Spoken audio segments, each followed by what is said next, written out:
ਤੁਸੀਂ ਦੇਖ ਰਹੇ ਹੋ ਰੋਜ਼ਾਨਾ ਲੋਕਨਾਥ ਟੀਵੀ ਦਾ ਸਪੈਸ਼ਲ ਪ੍ਰੋਗਰਾਮ ਖਬਰ ਸਵੇਰ ਤੇ ਤੁਹਾਡੇ ਨਾਲ ਆ ਗੁਰਪ੍ਰੀਤ ਸਿੰਘ ਚੱਠਾ। ਚਰਚਾ ਕਰਾਂਗੇ ਹੁਣ ਤੱਕ ਦੀਆਂ ਵੱਡੀਆਂ ਤੇ ਦੇਸ਼ ਤੇ ਪੰਜਾਬ ਦੀ ਸਿਆਸਤ ਦੇ ਨਾਲ ਜੁੜੀਆਂ ਕੁਝ ਅਹਿਮ ਖਬਰਾਂ ਨੂੰ ਲੈ ਕੇ। ਸਭ ਤੋਂ ਪਹਿਲਾਂ ਗੱਲ ਕਰਾਂਗੇ ਕਾਂਗਰਸ ਪਾਰਟੀ ਦੀ। ਤਾਂ ਕਾਂਗਰਸ ਪਾਰਟੀ ਦੇ ਵੱਲੋਂ ਇੱਕ ਵੱਡਾ रोस मुजाहरा किया जाना है। आखिर मामला की है, किस तरीके के अज हालात बनते नज़र आउणगे, इस दे मुतल्लक गलबात करांगे ते नाल ही गलबात करांगे संगरूर जिमनी चोणां नूं लैके कांग्रेस पार्टी की की स्थिति बनती नज़र आ रही है ते किहड़ा दा खेडण जा रही है हुण कांग्रेस पार्टी, इस नूं लैके भी गलबात करांगे ते नाल ही गल करांगे सिद्धू मूसेवाला कतल मामले की। तां इस दे विच एक वड्डा मोड़ आउंदा नज़र आ रहा है। की है पूरा मामला, इस नूं लैके भी चर्चा करांगे ते प्रोग्राम दे विच अज साडे नाल शामिल होए ने सियासी माहिर प्रोफैसर मनजीत सिंह अणखी साहब। अणखी साहब का पहला स्वागत करते हैं। अणखी साहब प्रोग्राम च निघा स्वागत है जी। बहुत बहुत शुक्रिया चट्ठा साहब। अणखी साहब सब तो पहला गल करांगे कांग्रेस पार्टी की। जिस तरीके दे नाल गल कीती जावे किसी भी कांग्रेस के वर्कर के उत्ते जां लीडर ते जेकर कोई कार्रवाई हुंदी है, जांच हुंदी है, मामला दर्ज हुंदा है तां उसनूं सियासी रूप दिता जाता है कांग्रेस पार्टी के वलों। भावें हलका लांबा की गल की जाए, भावें धर्मसोत की, हालांकि इस तो इनकार कर दिता सी उन्होंने। तो उस तो बाद प्रदर्शन होंदे ने ते हुण राहुल गांधी के पक्ष च प्रदर्शन करनगे ईडी दफ्तर के बाहर राजा वड़िंग ते समूह लीडरशिप कांग्रेस की। तां किवें देखदे हो पूरे मामले नूं? राहुल गांधी अज ईडी के सामने पेश होंगे जी। पहला उन्होंने 3 जून को पेश होना सी, फिर उन्होंने कुछ देश तो बाहर होने करके उन्होंने टाइम जरा वो ले लिया जी कि 13 जून ईडी के सामने पेश होंगे। और ये मसला मनी लॉन्ड्रिंग का है जो नैशनल अखबार नैशनल हेरल्ड है उसके संबंध दे विच कुछ करप्शन के दोष हैं राहुल गांधी ते और सोनिया गांधी ते। ये उस पेपर के ट्रस्टी हैं। तो चट्ठा साहब कुदरती तौर पर जेकर इन्हें सरकर्दा लीडरां नूं ਜਿਹੜੇ ਆਪੋਜੀਸ਼ਨ ਦੇ ਹੋਣ ਜੇਕਰ ਈਡੀ ਸੱਦਦੀ ਆ ਤਾਂ ਨੈਚੁਰਲੀ ਜਾਂ ਕੁਦਰਤੀ ਹੈ ਕਿ ਭਾਜਪਾ ਦੇ ਉੱਤੇ ਇਹ ਇਲਜ਼ਾਮ ਲੱਗਣਗੇ ਕਿ ਈਡੀ ਦੀ ਵਰਤੋਂ ਜਿਹੜੀ ਆ ਆਪਣੇ ਵਿਰੋਧੀਆਂ ਨੂੰ ਦਬਾਉਣ ਵਾਸਤੇ ਭਾਰਤੀ ਜਨਤਾ ਪਾਰਟੀ ਜਿਸ ਤਰ੍ਹਾਂ ਬੀਤੇ ਦੌਰ 'ਚ ਕਰਦੀ ਰਹੀ ਆ ਉਸੇ ਤਰੀਕੇ ਨਾਲ ਹੁਣ ਵੀ ਕਰ ਰਹੀ ਆ। ਤੇ ਇਹੋ ਜਿਹੇ ਇਲਜ਼ਾਮ ਜਿਹੜੇ ਨੇ ਇਹ ਜਿਹੜੀ ਕਾਂਗਰਸ ਦੀ ਸਿਖਰ ਦੀ ਜਿਹੜੇ ਨੇਤਾ ਨੇ ਜਿਨ੍ਹਾਂ ਦੇ ਵਿੱਚ ਅਸੀਂ ਕਹਿ ਸਕਦੇ ਹਾਂ ਮੱਧ ਪ੍ਰਦੇਸ਼ ਦੇ ਨੇਤਾ ਜਾਂ ਹੋਰ ਪੀ ਚਿਦੰਬਰਮ ਜਿਹੜੇ ਨੇ ਉਹਨਾਂ ਨੇ ਵੀ ਆਪਣਾ ਰਿਐਕਸ਼ਨ ਜਿਹੜਾ ਉਹ ਦਿੱਤਾ। ਤੇ ਅੱਜ ਉਸੇ ਰਿਐਕਸ਼ਨ ਦੇ ਹੀ ਕਾਰਨ ਰਾਹੁਲ ਗਾਂਧੀ ਦੇ ਪੇਸ਼ ਹੋਣ ਕਰਕੇ ਜਿਹੜੀ ਕਾਂਗਰਸ ਪਾਰਟੀ ਹੈ ਅੱਜ ਸਾਰੇ ਦੇਸ਼ ਭਰ ਵਿੱਚ ਜਿਹੜੇ ਰੋਸ ਮੁਜ਼ਾਹਰੇ ਭਾਰਤੀ ਜਨਤਾ ਪਾਰਟੀ ਦੇ ਖਿਲਾਫ ਔਰ ਈਡੀ ਦੇ ਖਿਲਾਫ ਕਰਨ ਜਾ ਰਹੀ ਹੈ। ਤਾਂ ਉਸੇ ਸਬੰਧ ਦੇ ਵਿੱਚ ਰਾਜਾ ਵੜਿੰਗ ਵੱਲੋਂ ਅੱਜ 10 ਵਜੇ ਜਲੰਧਰ ਵਿਖੇ ਜਿਹੜਾ ਈਡੀ ਦਾ ਦਫ਼ਤਰ ਹੈ ਉਹਦੇ ਸਾਹਮਣੇ ਧਰਨਾ ਜਿਹੜਾ ਉਹ ਰੋਸ ਮੁਜ਼ਾਹਰਾ ਤੇ ਧਰਨਾ ਦਿੱਤਾ ਜਾਵੇਗਾ।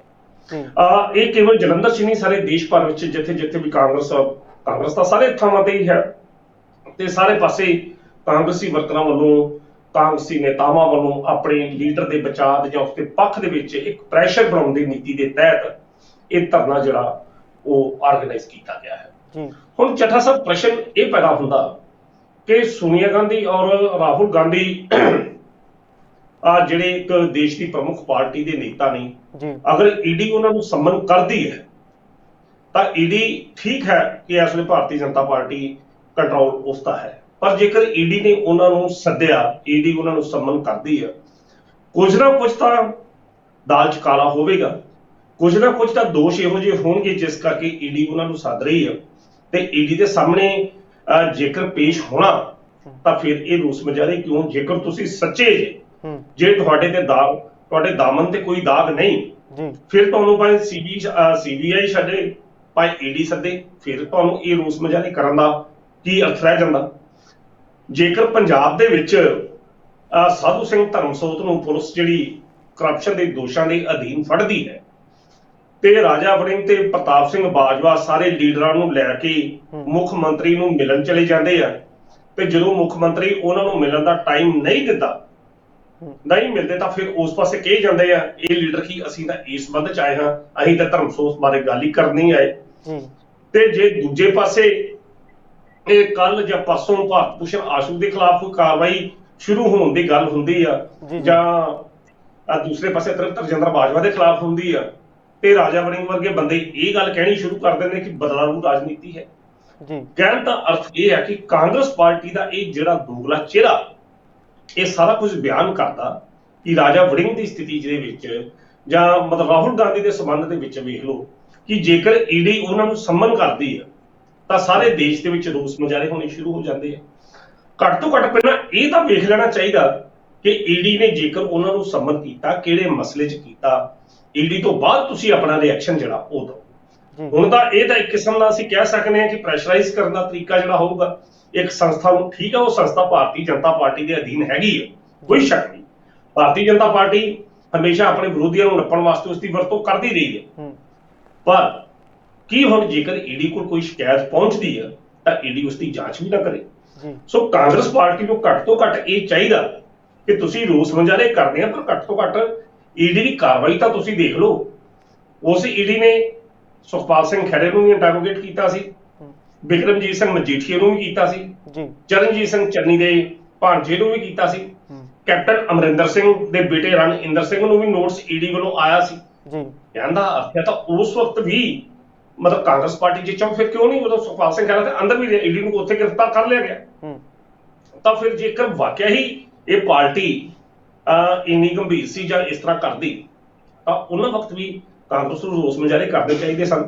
ਤੇ ਪਰ ਜੇਕਰ ਹੁਣ ਕੇਵਲ ਰਾਹੁਲ ਗਾਂਧੀ ਤੇ ਸੋਨੀਆ ਗਾਂਧੀ ਕਰਕੇ ਰੋਸ ਮੁਜ਼ਾਹਰੇ ਹੋ ਰਹੇ ਆ, ਇਸ ਦਾ ਮਤਲਬ ਫਿਰ ਇਹੋ ਹੀ ਆ ਆਪਣੇ ਚੱਠਾ ਸਾਹਿਬ ਕਿ ਆਪਣੇ ਜਿਹੜੇ ਬੌਸ ਨੇ ਉਹਨਾਂ ਨੂੰ ਅਸੀਂ ਖੁਸ਼ ਕਰਨਾ, ਥੱਲੇ ਵਰਕਰ ਜਿਹੜਾ ਹੈ ਜਿਸ ਤਰੀਕੇ ਨਾਲ ਮਰਜੀ ਜਾਵੇ। ਕਿੰਨੇ ਵਰਕਰ ਨੇ ਅੱਜ ਤੱਕ ਜਿਹੜੇ ਵਰਕਰ ਤਸ਼ੱਦਦ ਦਾ ਸ਼ਿਕਾਰ ਹੋਏ ਨੇ, ਉਹਨਾਂ ਦੇ ਹੱਕ ਦੇ ਵਿੱਚ ਕਿੰਨਾ ਕੁਝ ਕਾਂਗਰਸ ਪਾਰਟੀ ਨਿੱਤਰ ਕੇ ਆਉਂਦੀ ਰਹੀ ਆ। ਬੜੀ ਹੈਰਾਨਗੀ ਦੀ ਗੱਲ ਹੈ, ਕਦੇ ਵੀ ਕੁਝ ਇਸ ਤਰ੍ਹਾਂ ਦਾ ਨਹੀਂ ਹੋਇਆ।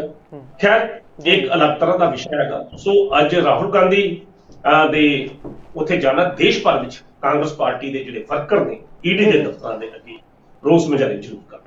ਅਲਖ ਸਾਹਿਬ, ਜੇਕਰ ਰਾਜਾ ਵੜਿੰਗ ਦੀ ਗੱਲ ਕੀਤੀ ਜਾਵੇ ਤਾਂ ਕੀ ਉਹਨਾਂ ਦੇ ਮਨ ਦੇ ਵਿੱਚ ਕਾਂਗਰਸ ਪ੍ਰਤੀ ਸੱਚੀ ਦਰਦ ਝਲਕਦਾ ਹੈ ਜਾਂ ਫਿਰ ਜਿਸ ਤਰੀਕੇ ਦੀਆਂ ਸਥਿਤੀਆਂ ਬਣੀਆਂ ਨੇ, ਭਾਵੇਂ ਉਹ 95 ਸੀਟਾਂ ਵਾਲਾ ਬਿਆਨ ਦਿੰਦੇ ਨੇ, ਭਾਵੇਂ ਉਹਨਾਂ ਮੁਜ਼ਾਹਰੇ ਕਰਨ ਦੇ ਪੱਖ ਦੇ ਵਿੱਚ ਕਾਂਗਰਸੀ ਵਰਕਰਾਂ ਨੂੰ ਸੱਦਾ ਦਿੰਦੇ ਨੇ, ਤਾਂ ਕੀ ਲੱਗਦਾ ਹੈ ਕਿ ਉਹ ਹਾਈਕਮਾਨ ਨੂੰ ਖੁਸ਼ ਕਰਨ ਦੀ ਕੋਸ਼ਿਸ਼ ਕਰ ਰਹੇ ਨੇ ਤਾਂ ਜੋ ਉਹਨਾਂ ਦਾ ਜਿਹੜੀ ਪ੍ਰਧਾਨਗੀ ਉਹ ਬਣੀ ਰਹੇ? ਚੱਠਾ ਸਾਹਿਬ, ਹੁਣ ਤੱਕ ਤੇ ਜਿਹੜਾ ਰਾਜਾ ਵੜਿੰਗ ਦਾ ਰੂਲ ਰਿਹਾ ਉਹ ਤੇ ਇਹੋ ਰਿਹਾ ਕਿ ਕਾਂਗਰਸ ਹਾਈਕਮਾਨ ਨੂੰ ਖੁਸ਼ ਕਰਨਾ ਔਰ ਕਾਂਗਰਸ ਹਾਈਕਮਾਨ ਦੀ ਝੋਲੀ ਚੁੱਕ ਵੱਟ ਕੇ ਹੀ ਆਪਣਾ ਟਾਈਮ ਕੱਢਣਾ। ਇਹ ਨਵਜੋਤ ਸਿੱਧੂ ਤਾਂ ਹੈ ਨਹੀਂ ਕਿ ਜਿਹੜਾ ਕਾਂਗਰਸ ਹਾਈਕਮਾਨ ਨੂੰ ਵੀ ਟਾਰਗੇਟ ਤੇ ਲੈ ਆਉਂਦਾ ਸੀ, ਉਹਦੀ ਕਾਰਜਸ਼ੈਲੀ ਤੇ ਵੀ ਕੁਐਸਚਨ ਚਿੰਨ੍ਹ ਲਾ ਦਿੰਦਾ ਸੀ, ਪ੍ਰਸ਼ਨ ਚਿੰਨ੍ਹ ਲਾ ਦਿੰਦਾ ਸੀ। ਇਹ ਤਾਂ ਰਾਜਾ ਵੜਿੰਗ ਹੈ। ਇਹਦੇ ਤਾਂ ਅੱਜ ਤੱਕ ਦੇ ਜਿਹੜੇ ਬਿਆਨ ਆਏ ਨੇ ਕੇਵਲ ਉਸ ਹਾਈਕਮਾਨ ਦੀ ਝੋਲੀ ਚੁੱਕ ਦੇ ਰੂਪ 'ਚ ਹੀ ਆਇਆ ਕਿ ਕਿਸੇ ਨਾ ਕਿਸੇ ਸੂਰਤ ਵਿੱਚ ਅਸੀਂ ਹਾਈਕਮਾਨ ਨੂੰ ਖੁਸ਼ ਰੱਖਣਾ ਤਾਂ ਜੋ ਉਹਨਾਂ ਦੀ ਮਿਹਰ ਦੀ ਜਿਹੜੀ ਦ੍ਰਿਸ਼ਟੀ ਆ ਉਹ ਰਾਜਾ ਵੜਿੰਗ ਉੱਤੇ ਬਣੀ ਰਹੇ। ਜੇ ਦਰਦ ਹੁੰਦਾ, ਜੇ ਰਾਜਾ ਵੜਿੰਗ 'ਚ ਵਾਕਿਆ ਹੀ ਇਹ ਕਾਂਗਰਸ ਦੇ ਪ੍ਰਤੀ ਦਰਦ ਹੁੰਦਾ ਤਾਂ ਆਪਣੇ ਚੱਠਾ ਸਾਹਿਬ ਇਹ ਸਿੱਧੂ ਮੂਸੇਵਾਲੇ ਦੇ ਕਤਲ ਨੂੰ ਹੋਇਆ 10-12 ਦਿਨ ਬੀਤ ਚੁੱਕੇ ਆ, ਅਜੇ ਤੱਕ ਉਸ ਮੁੱਦੇ ਨੂੰ ਲੈ ਕੇ ਕਾਂਗਰਸ ਹਾਈ ਪਾਰਟੀ ਵੱਲੋਂ ਪੰਜਾਬ ਦੀ, ਕਿਉਂਕਿ ਕਾਂਗਰਸ ਦੀ ਟਿਕਟ ਤੇ ਐਮਐਲਏ ਦੀ ਚੋਣ ਲੜਿਆ ਸੀ, ਤਾਂ ਕਾਂਗਰਸ ਵੱਲੋਂ ਅੱਜ ਤੱਕ ਉਸ ਦੀ ਡੈਥ ਤੋਂ ਬਾਅਦ ਕਿਹੜਾ ਕੋਈ ਐਕਸ਼ਨ ਲਿਆ ਗਿਆ, ਕਿਹੜਾ ਕੋਈ ਪ੍ਰੋਗਰਾਮ ਲਿਖਿਆ ਗਿਆ? ਕੋਈ ਪ੍ਰੋਗਰਾਮ ਨਹੀਂ। ਕਾਂਗਰਸ ਪਾਰਟੀ ਵੱਲੋਂ ਰਾਜਾ ਵੜਿੰਗ ਠੀਕ ਆ, ਉਸ ਤੇ ਭੋਗ ਤੇ ਗਏ ਨੇ, ਬਾਕੀ ਉਸ ਤੋਂ ਬਾਅਦ ਪਾਰਟੀ ਪੱਧਰ ਤੇ ਉਸ ਨੂੰ ਇਨਸਾਫ ਦਿਵਾਉਣ ਵਾਸਤੇ, ਉਸ ਦੇ ਮਾਪਿਆਂ ਨੂੰ ਇਨਸਾਫ ਦਿਵਾਉਣ ਵਾਸਤੇ ਕਿਤੇ ਕੋਈ ਧਰਨਾ ਲੱਗਾ ਹੋਵੇ, ਕਿਤੇ ਕੋਈ ਰੋਸ ਮੁਜ਼ਾਹਰਾ ਹੋਇਆ ਹੋਵੇ, ਚਲੋ ਉਹਦੇ ਮਾਪਿਆਂ ਨੇ ਕਹਿਤਾ ਸੀ ਕਿ ਅਸੀਂ ਸੰਘਰਸ਼ ਬਾਅਦ ਚ ਕਰਨਾ, ਪਰ ਘੱਟ ਤੋਂ ਘੱਟ ਪਾਰਟੀ ਪੱਧਰ ਤੇ ਰਾਜਾ ਵੜਿੰਗ ਦੀ ਹੁਣ ਤੱਕ ਕੀ ਭੂਮਿਕਾ ਰਹੀ ਹੈ? ਸੋ ਬੜੇ ਇਹੋ ਜਿਹੇ ਮੁੱਦੇ ਨੇ। ਜੇਕਰ ਇਹੋ ਜਿਹੇ ਦਰਦ ਮਤਲਬ ਇਹੋ ਜਿਹੇ ਬੀਤੇ ਦੌਰ 'ਚ ਵੀ ਕਾਂਗਰਸ ਪਾਰਟੀ ਦੇ ਬੜੇ ਵਰਤਾਰੇ ਰਹੇ ਨੇ, ਇਹ ਕੇਵਲ ਤੇ ਕੇਵਲ ਆਪਣੇ ਪਾਰਟੀ ਹਾਈਕਮਾਨ ਦੇ ਨਿਰਦੇਸ਼ਾਂ ਦੇ ਤਹਿਤ ਹਾਈਕਮਾਨ ਨੂੰ ਖੁਸ਼ ਕਰਨ ਵਾਸਤੇ ਕਹਿ ਸਕਦੇ ਆ ਕਿ ਇਹ ਰੋਸ ਮੁਜ਼ਾਹਰੇ ਜਿਹੜੇ ਉਹ ਕੀਤੇ ਜਾ ਰਹੇ। ਬਿਲਕੁਲ ਬਿਲਕੁਲ। ਤੇ ਹੁਣ ਆਪਾਂ ਜਿਮਨੀ ਚੋਣਾਂ ਦੀ ਵੀ ਗੱਲ ਕਰਾਂਗੇ। ਜਿਸ ਤਰੀਕੇ ਦੇ ਨਾਲ ਕਿ ਸਾਹਿਬ ਸਿੱਧੂ ਮੂਸੇਵਾਲਾ ਜਦੋਂ ਕਾਂਗਰਸ ਪਾਰਟੀ 'ਚ ਸ਼ਾਮਲ ਹੁੰਦੇ ਨੇ ਤਾਂ ਉਹਨਾਂ ਦੇ ਜਿਹੜੇ ਚਾਹਣ ਵਾਲੇ ਸੀ ਬਹੁਤ ਜ਼ਿਆਦਾ ਸੋਸ਼ਲ ਮੀਡੀਆ ਤੇ ਵੀ ਵੈਸੇ ਵੀ ਉਹਨਾਂ ਦੇ ਨਾਲੋਂ ਟੁੱਟ ਜਾਂਦੇ ਨੇ ਤੇ ਨਿਰਾਸ਼ਾ ਪਾਈ ਜਾਂਦੀ ਹੈ ਉਹਨਾਂ ਦੇ ਵਿੱਚ ਕਿ ਆਖਰ ਸਿੱਧੂ ਮੂਸੇਵਾਲਾ ਕਾਂਗਰਸ ਪਾਰਟੀ ਦੇ ਵਿੱਚ ਕਿਉਂ ਗਿਆ। ਪਰ ਉਸ ਤੋਂ ਬਾਅਦ ਕਤਲ ਹੋ ਜਾਂਦਾ ਸਿੱਧੂ ਮੂਸੇਵਾਲੇ ਦਾ ਤੇ ਹੁਣ ਜਿਮਨੀ ਚੋਣਾਂ ਨੇ ਜਿਹੜੀਆਂ ਉਹ ਸਿੱਧੂ ਮੂਸੇਵਾਲਾ ਦੇ ਨਾਂ ਤੇ ਲੜਨ ਦੀ ਤਿਆਰੀ 'ਚ ਹੈ ਕਾਂਗਰਸ ਪਾਰਟੀ। ਤਾਂ ਕੀ ਲੱਗਦਾ ਹੈ ਕਿ ਇਸ ਦਾ ਕੋਈ ਫਾਇਦਾ ਹੋਏਗਾ ਕਾਂਗਰਸ ਪਾਰਟੀ ਨੂੰ? ਤੁਸੀਂ ਚੱਠਾ ਸਾਹਿਬ ਵੇਖੋ, ਤਰਾਸਦੀ ਵੇਖੋ, ਦੁਖਾਂਤ ਵੇਖੋ, ਟ੍ਰੈਜੇਡੀ ਦੇਖੋ ਇਸ ਬੰਦੇ ਮਤਲਬ ਹਾਲਾਤਾਂ ਦੀ ਕਿ ਉਸ ਬੰਦੇ ਦਾ, ਸਿੱਧੂ ਮੂਸੇਵਾਲੇ ਦਾ, ਜਾਂ ਸਿਵਾ ਵੀ ਠੰਡਾ ਨਹੀਂ ਹੋਇਆ। ਤੇ ਹਰ ਪਾਰਟੀ ਉਸ ਦੇ ਨਾਮ ਦੇ ਉੱਤੇ ਰਾਜਨੀਤੀ ਕਰਨੀ ਸ਼ੁਰੂ ਕਰ ਦਿੱਤੀ ਹੈ। ਕਾਂਗਰਸ ਪਾਰਟੀ ਵੱਲੋਂ ਜਿਹੜਾ ਸੌਂਗ ਆਪਣਾ ਤਿਆਰ ਕੀਤਾ ਗਿਆ ਇਲੈਕਸ਼ਨ ਦੇ ਸੰਬੰਧ ਦੇ ਵਿੱਚ, ਉਸ ਦੇ ਵਿੱਚ ਉਸ ਦੀ ਤਸਵੀਰ ਜਿਹੜੀ ਹੈ, ਉਸ ਦੀ ਡੈਡ ਬਾਡੀ ਦੀ, ਉਸ ਦੀ ਸਮਾਧ ਦੀ ਫੋਟੋ ਜਿਹੜੀ ਆ ਉਹ ਪਾਈ ਗਈ ਹੈ ਔਰ ਕੁਦਰਤੀ ਤੌਰ ਤੇ ਉਸ ਨੂੰ ਪ੍ਰਚਾਰਿਆ ਜਾਣਾ ਸ਼ੁਰੂ ਹੋਇਆ ਕਿਉਂਕਿ ਕਾਂਗਰਸ ਦੀ ਟਿਕਟ ਤੇ ਉਹ ਚੋਣ ਲੜਨੀ ਸੀ। ਕਾਂਗਰਸ ਪਾਰਟੀ ਵਰਤ ਰਹੀ ਹੈ ਔਰ ਦੂਜੇ ਪਾਸੇ ਹੈਰਾਨਗੀ ਦੀ ਗੱਲ ਆ, ਸਿਮਰਨਜੀਤ ਸਿੰਘ ਮਾਨ ਵੀ ਉਸ ਦੀ ਫੋਟੋ ਨੂੰ ਆਪਣੇ ਇਸ਼ਤਿਹਾਰਾਂ 'ਚ ਵਰਤਦਾ ਪਿਆ। ਜਿੱਥੇ ਉਹ ਦੀਪ ਸਿੱਧੂ ਦੀ ਫੋਟੋ ਲਾਉਂਦਾ, ਦੂਜੇ ਪਾਸੇ ਉਹ ਸਿੱਧੂ ਮੂਸੇਵਾਲੇ ਦੀ ਫੋਟੋ ਲਾ ਰਿਹਾ। ਹਰ ਵਿਅਕਤੀ ਉਸ ਦੀ ਮੌਤ ਨੂੰ ਕੈਸ਼ ਕਰਨ ਦੇ ਯਤਨਾਂ 'ਚ ਆ। ਇਹ ਭਾਰਤੀ ਰਾਜਤੰਤਰ, ਮਾਫ ਕਰਨਾ, ਭਾਰਤੀ ਲੋਕਤੰਤਰ ਦਾ ਉਹ ਅਸਲ ਰੂਪ ਅਸੀਂ ਕਹਿ ਸਕਦੇ ਹਾਂ, ਭਿਆਨਕ ਰੂਪ। ਲੋਕਤੰਤਰ ਨਹੀਂ, ਮਾਫ ਕਰਨਾ, ਭਾਰਤੀ ਸਿਆਸਤ, ਰਾਜਨੀਤੀ, ਗੰਦੀ ਰਾਜਨੀਤੀ ਦਾ ਉਹ ਰੂਪ ਆ ਕਿ ਉਸ ਦਾ ਅਜੇ ਸਿਵਾ ਵੀ ਠੰਡਾ ਨਹੀਂ ਹੋਇਆ, ਉਸ ਦੇ ਮਾਪਿਆਂ ਦੇ ਅਥਰੂ ਵੀ ਅਜੇ ਨਹੀਂ ਸੁੱਕੀ, ਤੇ ਨਾ ਹੀ ਉਹ ਸੁੱਕਣੇ, ਪਰ ਰਾਜਨੀਤੀ ਕਰਨ ਵਾਲੇ ਉਸ ਦਾ ਨਾਮ ਵਰਤਣਾ ਸ਼ੁਰੂ ਕਰ ਦਿੱਤਾ। ਮਾਨ ਨੇ ਵੀ ਉਹਦੀ ਫੋਟੋ ਲਾਈ, ਮਾਨ ਵੀ ਕਹਿ ਰਿਹਾ ਕਿ ਉਹ ਮੇਰੀ ਸਪੋਰਟ ਕਰਨਾ ਚਾਹੁੰਦਾ ਸੀ। ਦੂਜੇ ਪਾਸੇ ਸੌਂਗ ਦੇ ਵਿੱਚ ਉਸਦੇ ਡੈਡ ਬਾਡੀ ਦਾ ਤਸਵੀਰ ਜਿਹੜੀ ਆਖਰੀ ਸਮੇਂ ਦੀ ਉਹ ਸ਼ਾਮਲ ਕੀਤਾ ਗਿਆ। ਕਾਂਗਰਸ ਪਾਰਟੀ ਦਾ ਕੁਦਰਤੀ ਤੌਰ ਤੇ ਉਹਨਾਂ ਨੇ ਇਸ ਚੀਜ਼ ਨੂੰ ਵਰਤਣਾ ਹੀ ਵਰਤਣਾ, ਇਸ ਚੀਜ਼ ਨੂੰ ਸਿੱਧੂ ਮੂਸੇਵਾਲ ਦੇ ਕਤਲ ਨੂੰ ਉਹ ਵਰਤਣ ਕੇ ਪੰਜਾਬ ਦੀ ਅਮਨ ਤੇ ਕਾਨੂੰਨ ਦੀ ਸਥਿਤੀ ਨੂੰ ਲੈ ਕੇ ਕਿ ਆਮ ਆਦਮੀ ਪਾਰਟੀ ਕੋ ਅਮਨ ਕਾਨੂੰਨ ਦੀ ਸਥਿਤੀ ਜਿਹੜੀ ਲਾਗੂ ਨਹੀਂ ਹੋ ਰਹੀ, ਮਤਲਬ ਇਹੋ ਜਿਹੇ ਪ੍ਰਸ਼ਨ ਜਿਹੜੇ ਠਾਉਣਗੇ। ਹੁਣ ਇਹੋ ਜਿਹੀਆਂ ਸਥਿਤੀਆਂ ਦੇ ਵਿੱਚ ਕਿਸੇ ਇਹੋ ਜਿਹੇ ਸਿੰਗਰ ਦੇ ਤੁਰ ਜਾਣ ਤੋਂ ਮਗਰੋਂ ਉਸ ਦੇ ਨਾਮ ਨੂੰ ਆਪਣੀ ਖੁਸ਼ੀ ਰਾਜਨੀਤੀ ਵਾਸਤੇ ਵਰਤਣਾ ਮੇਰਾ ਨਹੀਂ ਖਿਆਲ ਹੈ ਕਿ ਚੰਗੀ ਗੱਲ ਆ। ਮੇਰਾ ਖਿਆਲ ਇਸ ਤੋਂ ਵੱਡੀ ਲਾਹਨਤ ਇਹਨਾਂ ਪਾਰਟੀਆਂ ਵਾਸਤੇ ਇਸ ਤੋਂ ਵੱਡੀ ਕੋਈ ਨਹੀਂ ਹੋ ਸਕਦੀ। ਜਿਹੜੇ ਬੰਦੇ ਦਾ ਜੇ ਸਿਵਾ ਵੀ ਠੰਡਾ ਨਾ ਹੋਇਆ ਹੋਵੇ, ਉਹਨਾਂ ਨੂੰ ਤੁਸੀਂ ਆਪਣੀਆਂ ਰਾਜਨੀਤੀ ਲੋੜਾਂ ਵਾਸਤੇ ਵਰਤਣਾ ਸ਼ੁਰੂ ਕਰੋ। ਇਸ ਤੋਂ ਵੱਡੀ ਮੇਰਾ ਖਿਆਲ ਸ਼ਰਮਿੰਦਗੀ ਦੀ ਗੱਲ ਜਿਹੜੀ ਕੋਈ ਨਹੀਂ ਹੋ ਸਕਦੀ। ਬਾਕੀ ਰਾਜਨੀਤੀ ਤੇ ਸਿਆਸਤ ਦੇ ਵਿੱਚ ਜਿਸ ਤਰ੍ਹਾਂ ਲੋਕ ਕਹਿੰਦੇ ਨੇ ਸਭ ਕੁਝ ਜਾਇਜ਼ ਹੈ, ਤੁਸੀਂ ਤਾਂ ਇਹ ਤਾਂ ਅਜੇ ਅੱਜ ਵਰਤਿਆ, ਅਜੇ ਉਸ ਬੰਦੇ ਦਾ ਚੌਥਾ ਵੀ ਨਹੀਂ, ਮਤਲਬ ਮਾਫ ਕਰਦਾ, ਸਿੱਧੂ ਮੂਸੇਵਾਲਾ ਦਾ ਜੇ ਭੋਗ ਨਹੀਂ ਸੀ ਪਿਆ ਤੇ ਰਾਜਾ ਵੜਿੰਗ ਨੇ ਤੇ ਪ੍ਰਤਾਪ ਸਿੰਘ ਬਾਜਵਾ ਨੇ ਟਵੀਟ ਪਾਉਣੇ ਸ਼ੁਰੂ ਕਰ ਦਿੱਤੇ ਸਨ ਕਿ ਐਮਪੀ ਦੀ ਜਿਹੜੀ ਚੋਣ ਹੈ, ਐਮਪੀ ਦੀ ਟਿਕਟ ਹੈ, ਸਰਬ ਪਾਰਟੀਆਂ ਵੱਲੋਂ ਸਿੱਧੂ ਮੂਸੇਵਾਲੇ ਦੇ ਫਾਦਰ ਨੂੰ ਟਿਕਟ ਦੇ ਦਿੱਤੀ ਜਾਣੀ ਚਾਹੀਦੀ ਹੈ। ਬੰਦਾ ਪੁੱਛੇ ਘਰ ਜਵਾਨ ਪੁੱਤ ਦਾ ਸਿਵਾ ਠੰਡਾ ਨਹੀਂ ਹੋਇਆ, ਭੋਗ ਜੇ ਪੈਣ ਵਾਲਾ, ਤਾਂ ਦੂਜੇ ਪਾਸੇ ਤੁਸੀਂ ਉਹਦੇ ਕੋਲ ਕਾਗਜ਼ ਭਰਾਉਣ ਦੀ ਗੱਲ ਕਰ ਰਹੇ ਜੇ ਚੋਣਾਂ ਵਾਸਤੇ। ਇਸ ਤੋਂ ਵੱਡੀ ਲਾਹਨਤ ਜਿਹੜੀ ਆ ਇਹਨਾਂ ਨੇਤਾਵਾਂ ਵਾਸਤੇ ਕੀ ਹੋ ਸਕਦੀ ਆ। ਬਾਕੀ ਤਾਂ ਗਾਣੇ ਦਾ ਉਹਨਾਂ ਨੇ ਕਰਨੀ ਜੀ। ਬਿਲਕੁਲ, ਤਾਂ ਇਹ ਤਾਂ ਸੀਗੀ ਜਿਮਨੀ ਚੋਣਾਂ ਦੀ ਗੱਲ। ਜਿਸ ਤਰੀਕੇ ਦੇ ਅਣਖੀ ਸਾਹਿਬ ਕਾਂਗਰਸ ਪਾਰਟੀ ਦੀ ਗੱਲ ਕਰੀਏ, ਭਾਵੇਂ ਆਪਾਂ ਅਕਾਲੀ ਦਲ ਦੀ ਗੱਲ ਕਰੀਏ, ਤਾਂ ਨੋਮੀਨੇਸ਼ਨ ਦੀ ਆਖਰੀ ਤਰੀਕ ਤੱਕ ਇਹਨਾਂ ਕੋਲ ਇੱਕ ਕੈਂਡੀਡੇਟ ਵੀ ਨਹੀਂ ਲੱਭਦਾ ਹੈਗਾ ਚੋਣ ਲੜਾਉਣ ਨੂੰ। ਤੇ ਹੁਣ ਅੱਗੇ 2024 ਦੀਆਂ ਚੋਣਾਂ ਵੀ ਆਉਣੀਆਂ ਨੇ, ਤਾਂ ਕੀ ਲੱਗਦਾ ਹੈ 24 ਦੀਆਂ ਚੋਣਾਂ ਦੇ ਵਿੱਚ ਕਿਸ ਤਰ੍ਹਾਂ ਦੀਆਂ ਸਥਿਤੀਆਂ ਬਣਦੀਆਂ ਨਜ਼ਰ ਆਉਣਗੀਆਂ? ਸਥਿਤੀਆਂ ਤਾਂ ਚੱਠਾ ਸਾਹਿਬ ਦੇਖੋ, ਆਹ ਜਿਹੜੀ ਚੋਣ ਜਿਮਨੀ ਚੋਣ ਹੈ ਇਹ ਵੀ ਬਹੁਤ ਕੁਝ ਤੈਅ ਕਰੇਗੀ। ਤਾਂ ਕਾਂਗਰਸ ਪਾਰਟੀ ਦੇ ਬਹੁਤ ਵੱਡੇ ਨੇਤਾ ਜਿਹੜੇ ਨੇ, ਜ਼ਿਆਦਾਤਰ ਨੇਤਾ ਕਾਂਗਰਸ ਪਾਰਟੀ ਨੂੰ ਛੱਡ ਕੇ ਭਾਜਪਾ ਦੀ ਪੌੜੀ 'ਚ ਜਾ ਚੜੇ ਨੇ, ਬੇੜੀ 'ਚ ਸਵਾਰ ਹੋ ਚੁੱਕੇ ਨੇ। ਤੇ ਦੂਜੇ ਪਾਸੇ ਜਿਹੜੇ ਉਮੀਦਵਾਰ ਜਿਹੜੇ ਹਲਕਿਆਂ ਤੋਂ ਗਏ ਨੇ, ਉਹ ਹਲਕੇ ਹੁਣ ਖਾਲੀ ਨੇ, ਤਾਂ ਉਹਨਾਂ ਹਲਕਿਆਂ ਤੋਂ ਹੁਣ ਨਵੇਂ ਉਮੀਦਵਾਰ ਕਾਂਗਰਸ ਪਾਰਟੀ ਦੇ ਉੱਠਣਗੇ। ਤਾਂ ਟਾਈਮ ਜਿਹੜਾ ਉਹ ਥੋੜਾ ਰਹਿ ਜਾਣਾ। ਠੀਕ ਹੈ, ਐਮਐਲਏ ਦੀ ਚੋਣ ਵਾਸਤੇ ਜਦੋਂ ਹੋਣਗੇ ਉਦੋਂ ਤੱਕ ਤਾਂ ਉਹਨਾਂ ਨੂੰ ਸਮਾਂ ਮਿਲ ਜਾਏਗਾ।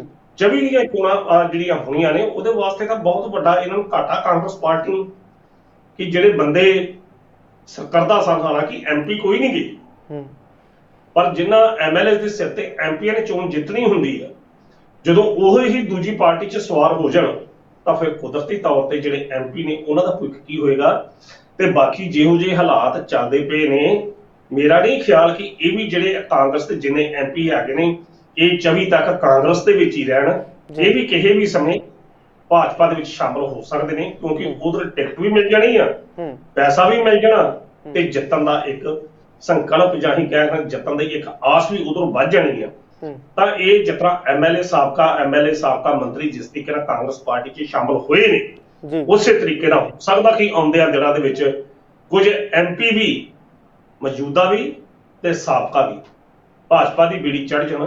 ਉਮੀਦਵਾਰ ਜਿੱਥੇ ਰਾਜਾ ਵੜਿੰਗ ਇੰਨੀ ਗੱਲ ਕਹਿ ਰਿਹਾ ਕਿ 95 ਸੀਟਾਂ ਜਿੱਤਾਂਗੇ, ਅਜੇ ਇਹ 13 ਸੀਟਾਂ ਜਿਹੜੀ 24 ਦੀ ਆ, ਪਿੰਡ ਉਹਨਾਂ ਦੇ ਵਿੱਚ ਵੇਖਾਂਗੇ ਕਿ ਰਾਜਾ ਵੜਿੰਗ ਕੀ ਉਹਦੇ ਕੋਲ 13 ਉਮੀਦਵਾਰ ਹਨ, ਤੇ ਜੇ 13 ਉਮੀਦਵਾਰ ਹਨ ਤਾਂ ਕੀ ਉਹਨਾਂ 13 ਦੇ ਵਿੱਚੋਂ ਕਿੰਨੇ ਜਿੱਤਦੇ ਨੇ।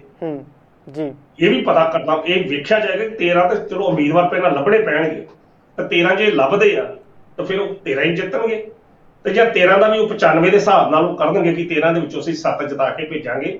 ਪਰ ਜਿਹੋ ਜਿਹੇ ਹਾਲਾਤ ਕਾਂਗਰਸ ਪਾਰਟੀ ਦੇ ਅੱਜ ਦੇ ਬਣੇ ਨੇ ਪੰਜਾਬ ਦੇ ਵਿੱਚ, ਮੇਰਾ ਨਹੀਂ ਖਿਆਲ ਕਿ ਇਹ 13 ਦੀ ਬਜਾਏ 3 ਵੀ ਇਹ ਕਿਤੇ MP ਦੀ ਚੋਣ ਦੇ ਵਿੱਚ ਕਰਦਾ ਜੀ। ਬਿਲਕੁਲ। ਤੇ ਜਿਸ ਤਰੀਕੇ ਨਾਲ ਆਪਾਂ ਮੂਸੇਵਾਲਾ ਦੀ ਗੱਲ ਕਰ ਰਹੇ ਸੀਗੇ ਤਾਂ ਕਰੀਬ 15 ਦਿਨ ਬੀਤ ਚੁੱਕੇ ਨੇ, ਅਜੇ ਤੱਕ ਜਿਹੜੇ ਕਾਤਲ ਨੇ ਜਾਂ ਮੁੱਖ ਦੋਸ਼ੀ ਨੇ ਉਹ SIT ਦੀ ਗ੍ਰਿਫਤ ਤੋਂ ਬਾਹਰ ਨੇ। ਤਾਂ ਕਿਵੇਂ ਦੇਖਦੇ ਹੋ ਕਿ ਪੰਜਾਬ ਸਰਕਾਰ ਦੀ ਨਾਕਾਮੀ ਹੈ ਜਾਂ ਕੀ ਲੱਗਦਾ ਹੈ ਕਿ ਸਿੱਧੂ ਮੂਸੇਵਾਲੇ ਦੇ ਜਿਹੜੇ ਕਾਤਲ ਨੇ ਉਹ ਫੜੇ ਜਾਣਗੇ ਜਾਂ ਫਿਰ ਇਸੇ ਤਰੀਕੇ ਦੇ ਨਾਲ ਠੰਡੇ ਬਸਤੇ ਪਾ ਦਿੱਤਾ ਜਾਏਗਾ ਇਸ ਮਾਮਲੇ ਨੂੰ? ਗੁਰਪ੍ਰੀਤ, ਜਿਹੜੀ ਸਥਿਤੀ ਆ ਸਿੱਧੂ ਮੂਸੇਵਾਲਾ ਕਤਲ ਤੋਂ ਬਾਅਦ ਦਿੱਲੀ ਪੁਲਿਸ ਔਰ ਪੰਜਾਬ ਪੁਲਿਸ ਦੋਵੇਂ, ਜਿਸ ਤਰ੍ਹਾਂ ਮਹਾਰਾਸ਼ਟਰ ਪੁਲਿਸ ਵੀ ਕਹਿੰਦੇ, ਸਾਰੀ ਪੁਲਿਸ ਆਪੋ ਆਪਣੇ ਤਰੀਕੇ ਨਾਲ ਕੰਮ ਜਿਹੜੀ ਕਰਦੀ ਪਈ ਹੈ ਜੀ ਜੀ। ਕੱਲ SIT ਦੇ ਇੱਕ ਮੈਂਬਰ ਵੱਲੋਂ ਇੱਕ ਖਬਰ ਕਹੀ ਗਈ ਕਿ ਅੱਜ ਦੀ ਤਰੀਕ ਤੱਕ ਇੱਕ ਵੀ ਜਿਹੜਾ ਅਸੀਂ ਕਹਿ ਸਕਦੇ ਹਾਂ ਸ਼ਾਰਪ ਸ਼ੂਟਰ ਜਾਂ ਇੱਕ ਵੀ ਖੁਰਾ ਖੋਜ ਸਿੱਧੂ ਮੂਸੇਵਾਲੇ ਦੇ ਕਤਲ ਦੋਸ਼ੀਆਂ ਦਾ ਪਤਾ ਨਹੀਂ ਲੱਗ ਸਕਿਆ। ਨਾ ਇਹ ਪਤਾ ਲੱਗ ਸਕਿਆ ਕਿੰਨੇ ਸ਼ਾਰਪ ਸ਼ੂਟਰ ਸ਼ਾਮਲ ਸੀ, ਕਿੰਨੇ ਨਹੀਂ ਨੇ, ਕੌਣ ਆ, ਕਿੱਥੋਂ ਦੇ ਨੇ। ਕਹਿੰਦੇ ਕਿ ਅਜੇ ਤੱਕ ਤਾਂ ਇਹ ਵੀ ਨਹੀਂ ਪਤਾ ਲੱਗ ਸਕਿਆ ਕਿ ਸਿੱਧੂ ਮੂਸੇਵਾਲੇ ਦੀ ਹੱਤਿਆ ਜਿਹੜੀ ਆ ਉਹ ਕਿਸ ਹਥਿਆਰ ਨਾਲ ਹੋਈ। ਇੱਥੋਂ ਤੱਕ ਪੰਜਾਬ ਪੁਲਿਸ ਜਿਹੜੀ SIT ਨੇ ਦਾਅਵਾ ਕੀਤਾ। ਦੂਜੇ ਪਾਸੇ ਦਿੱਲੀ ਪੁਲਿਸ ਕਹਿ ਰਹੀ ਹੈ 4 ਆ, 6 ਆ, ਇਹ 8 ਕਹੀ ਜਾਂਦੇ ਆ। ਹੁਣੇ ਤਾਜ਼ਾ ਖਬਰ ਆਈ ਹੈ ਕਿ ਇੱਕ ਰਾਜਸਥਾਨ ਤੋਂ ਸੰਤੋਸ਼ ਯਾਦਵ ਨਾਂ ਦਾ ਬੰਦਾ ਵੀ ਗ੍ਰਿਫਤਾਰ ਕਰ ਲਿਆ। 20 ਜੂਨ ਤੱਕ ਉਹ ਵੀ ਸ਼ਾਰਪ ਸ਼ੂਟਰ ਆ। ਹੁਣ ਸ਼ਾਰਪ ਸ਼ੂਟਰ ਕਿੰਨੇ ਨੇ? ਜੇ ਮਤਲਬ 4 ਅਸੀਂ ਦਿੱਲੀ ਵਾਲਿਆਂ ਦੇ ਗਿਣੀਏ, ਦਿੱਲੀ ਵਾਲੇ 4 ਕਹਿੰਦੇ ਆ, ਇਹ ਆਪਣੇ ਜਿਹੜੇ ਪੰਜਾਬ ਪੁਲਿਸ ਵਾਲੇ 8 ਕਹਿ ਰਹੇ, 8 4 12 2 14 ਉਧਰੋਂ ਫੜੇ ਗਏ ਨੇ। ਇਸ ਤਰੀਕੇ ਨਾਲ ਤਾਂ ਘੱਟ ਤੋਂ ਘੱਟ ਇਹਨਾਂ ਨੇ ਵੱਖ-ਵੱਖ ਥਾਵਾਂ ਤੋਂ ਜਿਸ ਤਰੀਕੇ ਨਾਲ ਪੁਲਿਸ ਦਾਅਵੇ ਕਰਦੀ 14 ਦੇ ਕਰੀਬ ਫੜ ਲਏ ਆ ਜਾਂ 14 ਦੇ ਕਰੀਬ ਆਇਡੈਂਟੀਫਾਈ ਹੋ ਚੁੱਕੇ ਨੇ। ਪਰ ਦੂਜੇ ਪਾਸੇ SIT ਦਾ ਇੱਕ ਵਿਅਕਤੀ ਕੱਲ ਇੰਨੀ ਗੱਲ ਕਹਿ ਰਿਹਾ ਕਿ ਅਜੇ ਤੱਕ ਤਾਂ ਹੋਇਆ ਹੀ ਕੱਖ ਨਹੀਂ, ਅਜੇ ਵੀ ਪੁਲਿਸ ਉਸੇ ਤਰੀਕੇ ਨਾਲ ਪੰਜਾਬ ਪੁਲਿਸ ਨੇਰੇ ਦੇ ਵਿੱਚ ਹੀ ਹੱਥ ਪੈਰ ਮਾਰਦੀ ਪਈ ਹੈ ਜੀ। ਹੁਣ ਤੁਸੀਂ ਇਹ ਵੇਖੋ ਚੱਠਾ ਸਾਹਿਬ ਕਿ ਇਹੋ ਜਿਹੇ ਹਾਲਾਤਾਂ ਦੇ ਵਿੱਚ ਇੱਕ ਸਿੱਧੂ ਮੂਸੇਵਾਲਾ ਹਾਈ ਪ੍ਰੋਫਾਈਲ ਜਿਹੜਾ ਮਰਡਰ ਹੁੰਦਾ ਔਰ 15 ਦਿਨ ਬੀਤ ਜਾਣ ਦੇ ਬਾਅਦ ਵੀ ਜੇਕਰ ਪੁਲਿਸ ਜਿਹੜੀ ਆ ਉੱਥੇ ਦੀ ਉੱਥੇ ਹੀ ਖੜੀ ਆ ਤਾਂ ਕੀ ਫਿਰ ਇਹ ਸਮਝਿਆ ਜਾਵੇਗਾ ਕਿ ਉਸਦੇ ਮਾਪਿਆਂ ਨੂੰ ਇਨਸਾਫ ਮਿਲੇਗਾ? ਮੇਰਾ ਨਹੀਂ ਖਿਆਲ ਕਿ ਉਹਨਾਂ ਨੂੰ ਇਨਸਾਫ ਮਿਲੇ। ਤੁਸੀਂ ਬੜੀ ਵਧੀਆ ਗੱਲ ਕੀਤੀ ਕਿ ਠੰਡੇ ਬਸਤੇ ਦੇ ਵਿੱਚ ਹੀ ਇਹ ਜਿਹੜਾ ਮਸਲਾ ਜਿਹੜਾ ਪੈ ਜਾਣਾ, ਲੋਕ ਆਪਣੇ ਚੱਠਾ ਸਾਹਿਬ ਬਹੁਤ ਗੱਲਾਂ ਇਸ ਕਤਲ ਦੇ ਸੰਬੰਧੀ ਹੋਣੀਆਂ ਸ਼ੁਰੂ ਹੋ ਗਈਆਂ। ਗੱਲ ਉਹਨਾਂ ਸ਼ਾਰਪ ਸ਼ੂਟਰਾਂ ਦੇ ਪਿਸਤੌਲ ਨਾਲ ਗੋਲੀ ਮਾਰਨ ਤੱਕ ਨਹੀਂ ਮੁੱਕਦੀ। ਗੱਲ ਇਹ ਆ ਸ਼ਾਰਪ ਸ਼ੂਟਰ ਨੇ ਤਾਂ ਗੋਲੀ ਮਾਰ ਦਿੱਤੀ, ਉਹਨਾਂ ਨੂੰ ਕੋਈ ਮਤਲਬ ਨਹੀਂ ਆ, ਉਹ ਕੋਈ ਕੁਝ ਵੀ ਹੋ ਸਕਦੇ। ਅਸਲ ਕਹਾਣੀ ਤਾਂ ਇਹ ਆ ਕਿ ਉਹ ਸਫੇਦਪੋਸ਼ ਬੰਦੇ ਕੌਣ ਨੇ ਜਿਨ੍ਹਾਂ ਨੇ ਜਿਹੜੇ ਪਿਸਤੌਲ ਸੀ ਉਹਨਾਂ ਸ਼ਾਰਪ ਸ਼ੂਟਰਾਂ ਦੇ ਹੱਥ 'ਚ ਫੜਵਾਏ ਤੇ ਉਹਨਾਂ ਨੇ ਗੋਲੀਆਂ ਚਲਵਾਈਆਂ। ਗੋਲੀ ਚਲਾਉਣ ਵਾਲੇ ਫੜੇ ਜਾਣਗੇ, ਅੱਜ ਨਹੀਂ ਫੜੇ ਜਾਣ, ਕੱਲ ਫੜੇ ਜਾਣ, ਪਰਸੋਂ, ਪਰ ਅਸਲ ਤੱਕ ਗੋਲੀ ਜਿਨ੍ਹਾਂ ਨੇ ਗੋਲੀ ਚਲਵਾਈ ਉਹ ਕੌਣ ਸਨ? ਵੇਖੋ ਇੱਕ ਬੜਾ ਇੰਟਰਸਟਿੰਗ ਵਿਸ਼ਾ ਚੱਠਾ ਸਾਹਿਬ, ਜਦੋਂ ਵੀ ਗੱਲ ਹੁੰਦੀ ਆ ਤੁਸੀਂ ਨੋਟ ਕਰਿਓ ਕਿ ਜਿੰਨੇ ਵੀ ਬੰਦੇ ਪਿਛਲੇ ਦਿਨਾਂ ਦੇ ਵਿੱਚ ਫੜਨ ਦੀ ਚਰਚਾ ਹੋਈ ਹੈ ਤਾਂ ਸਾਰਿਆਂ ਦੇ ਨਾਲ ਇਹ ਲੱਗਦਾ ਰਿਹਾ ਨਸ਼ਈ ਹੈ ਜੀ, ਨਸ਼ਈ ਆ, ਨਸ਼ਈ ਆ। ਹਰ ਬੰਦੇ ਨਾਲ ਨਸ਼ਈ ਨੂੰ ਜੋੜ ਦਿੱਤਾ ਜਾਂਦਾ। ਹੁਣ ਜਿਹੜਾ ਨਸ਼ਈ ਆ, ਠੀਕ ਆ, ਉਹ ਨਸ਼ੇ ਦੀ ਭਾਲ ਕਰਦਾ, ਨਸ਼ੇ ਕਰਕੇ ਮਤਲਬ ਇਹਨਾਂ ਨੂੰ ਪਿਸਤੌਲ ਦਿੱਤਾ ਤੋਂ ਕਤਲ ਕਰਦੇ, ਮੰਨ ਲਿਆ, ਇਹ ਵੀ ਗੱਲ ਮੰਨ ਲਈ। ਫਿਰ ਉਹਨਾਂ ਨਸ਼ਈਆਂ ਦੀ ਪਿੱਛੋਂ ਪਛਾਣ ਕਿਹਨਾਂ ਨੇ ਕੀਤੀ? ਉਹ ਕਿਹੜੇ ਸਫੇਦਪੋਸ਼ ਲੋਕ ਸਨ ਜਿਨ੍ਹਾਂ ਨੇ ਇਹ ਸਾਰੀਆਂ ਸਥਿਤੀਆਂ ਸਿਰਜ ਕੇ ਇੱਕ ਹੀਰੇ ਵਰਗੇ ਬੰਦੇ ਦਾ ਕਤਲ ਕਰਵਾ ਦਿੱਤਾ? ਲੋਕੀ ਤਾਂ ਇਹ ਕਹਿੰਦੇ ਨੇ ਕਿ ਇਹ ਇੱਕ ਮਰਡਰ ਜਿਹੜਾ ਜਿਸ ਤਰ੍ਹਾਂ ਲਾਰੈਂਸ ਬਿਸ਼ਨੋਈ ਦਾ ਨਾਮ ਲੱਗ ਰਿਹਾ, ਕਦੀ ਕੁਲਦੀਪ ਬਰਾੜ ਦਾ ਜਿਹੜਾ ਗੋਲਡੀ ਬਰਾੜ ਦਾ ਨਾਮ ਲੱਗਦਾ ਪਿਆ, ਕਦੀ ਕਿਸੇ ਨਾਲ ਜ਼ਿੰਮੇਵਾਰੀਆਂ। ਇਹ ਕੇਵਲ ਤੇ ਕੇਵਲ ਨਾਮ ਜਿਹੜੇ ਨੇ ਅਸਲ ਜਾਂਚ ਨੂੰ ਭਟਕਾਉਣ ਵਾਸਤੇ ਹੀ ਇਹ ਨਾਮ ਜਿਹੜੇ ਲਏ ਜਾ ਰਹੇ, ਕਿਉਂਕਿ ਅੱਜ ਤੱਕ ਇਹੋ ਜਿਹੇ ਬਹੁਤ ਇੰਸੀਡੈਂਟ ਪਿਛਲੇ ਦੌਰ 'ਚ ਹੁੰਦੇ ਰਹੇ ਆ ਤਾਂ ਲੋਕ ਇਸ ਨੂੰ ਇੱਕ ਰਾਜਸੀ ਕਤਲ ਵੀ ਸਿਆਸੀ ਕਤਲ ਕਹਿ ਰਹੇ ਆ। ਇਹਦੇ ਪਿੱਛੇ ਬੜੀ ਤਗੜੀ ਯੋਜਨਾ ਕਿ ਜਿਹੜੀ ਮੋੜ ਘੋੜ ਕੇ ਜਿਹੜੀ ਯੋਜਨਾ ਅਸਲ ਜਿਹੜੀ ਕਹਾਣੀ ਉਹ ਸਾਹਮਣੇ ਨਾ ਆਵੇ ਤਾਂ ਕਹਾਣੀ ਨੂੰ ਲਾਰੈਂਸ ਬਿਸ਼ਨੋਈ ਤੇ ਗੋਲਡੀ ਬਰਾੜ ਦੇ ਆਲੇ ਦੁਆਲੇ ਘੁਮਾ ਕੇ ਠੰਡੇ ਬਸਤੇ 'ਚ ਪਾ ਦਿੱਤਾ ਜਾਵੇ। ਬੜੇ ਮੁੱਦੇ ਇਸ ਤਰ੍ਹਾਂ ਦੇ ਆਪਣੇ ਚੱਠਾ ਸਾਹਿਬ ਰਹੇ ਨੇ। ਮੈਂ ਇੱਕ ਜਨਰਲ ਪ੍ਰੋਗਰਾਮ ਲੰਮਾ ਨਾ ਹੋ ਜਾਏ, ਨਿੱਕੀ ਜਿਹੀ ਗੱਲ ਕਰਦਾ। ਲੁਧਿਆਣੇ ਦੇ ਇੱਕ DSP ਦਾ ਕਤਲ ਹੋਇਆ ਸੀ। DSP ਮੌਜੂਦਾ DSP ਸੀ, ਨਾਲ ਉਹਦੇ ਇੱਕ ਲੇਡੀ ਦਾ ਕਤਲ ਹੋਇਆ ਇੱਕ ਲੁਧਿਆਣੇ ਦੇ ਵਿੱਚ।